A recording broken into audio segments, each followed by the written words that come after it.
I kept hearing, scale, you can make so much more with groups. And I was like, okay, sure.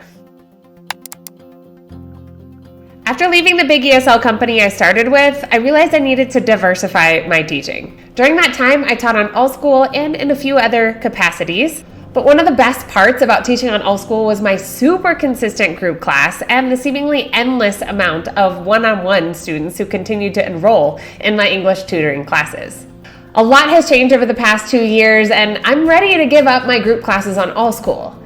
Stick around, let me tell you why. When I first started to create my own online classes, I was really optimistic about multiplying the income I could take home in just an hour. To be honest, it worked pretty well for a while. I taught a group show and tell public speaking class on Allschool and was consistently taking home over $50 for a 40-minute class each week. I know lots of other teachers were making much more than that though. Think about it, if you've got a max of 8 students in a class and they're each paying $20 per class, that's $160 for an hour. Of course, you'll have to cough up the commission, which on Allschool, when you're teaching on ClassPod, which is what I did, there's a 20% commission rate. And out of $160, that's $32 in commissions. Still, $128 per hour is pretty awesome. However, hold up, but wait a minute. Put a little enrollment in it. This assumes you had 8 kids in the class in the first place. Whoever is getting that kind of enrollment week after week has some stellar material, fantastic teaching, and the secret sauce in scheduling to make sure you've got the right students finding your class at the right time each week. So back to my story, the magic wore off. We went from 6 to 5 to 4 students. Those 4 kids were my lifers. They hung out with me week after week for nearly 9 months. That's crazy to me. And the opportunity to teach kids for that long in community is something that's not lost on me. Some of them even hopped into one-on-one classes with me so that we could focus on individual skills apart from what we did in our group class. But about 2 months ago, things started to change. Call it seasonal or coincidental, but our forward dropped down to 3. And often one kid would be absent due to other scheduling conflicts or a summer vacation.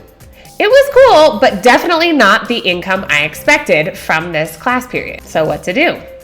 If you've been around for a minute, you know I encourage teachers to have an hourly minimum that they're willing to accept. With 3 students enrolled, I simply was not hitting that minimum. So here's what I did. I went back and messaged the families of my currently enrolled and previously enrolled students. I let them know the class end date and encouraged them to go ahead and hop into a one-on-one class with me, as this class period would turn into multiple one-on-ones. Due to the price of that one-on-one class, $30 for 25 minutes, I'm now able to make double what I was making before when this was a group class. Not what I was expecting when I started that group class, but again, that assumes you've got really consistent high enrollment. Also, this doesn't mean a lot of additional work for me. I've got my planning system down to the point where I can use the curriculum that I subscribe to, ESLPals, and it's already the same as what I'm doing with my other private one-on-one students. That sounds like a good situation to me. So my planning process is super simple. I use ESLPals for my lower level students. They have level 0 to 3, and you can check out their free lesson library at ESLPals.com. It's an awesome resource. For my upper level students, I often use Engoo News, which those articles are really clearly labeled. They've got great vocabulary. They're labeled with the topic, science and tech, politics, things like that, and a level, so I can choose more precisely to match my students' level. These are awesome, as my upper level students are often working on public speaking and essay writing related to current events. So what did I learn? Adapt. If your policies, in this case my minimum hourly income, come into question, reevaluate and then act on it. I'm actually really looking forward to working with some of these same students in a more personalized and effective manner so that we can get them the progress that they're looking for. Now, if you're still here, high five, you're a legend. But also, I would love to know, what are you hanging on to in your teaching business that really could be cut loose in order to help you earn more each week? To put it differently, what could you let go of to make room for something better? Go ahead and think that one through and share in the comments if you'd like. Thanks for doing what you're doing. It's really important. Happy teaching.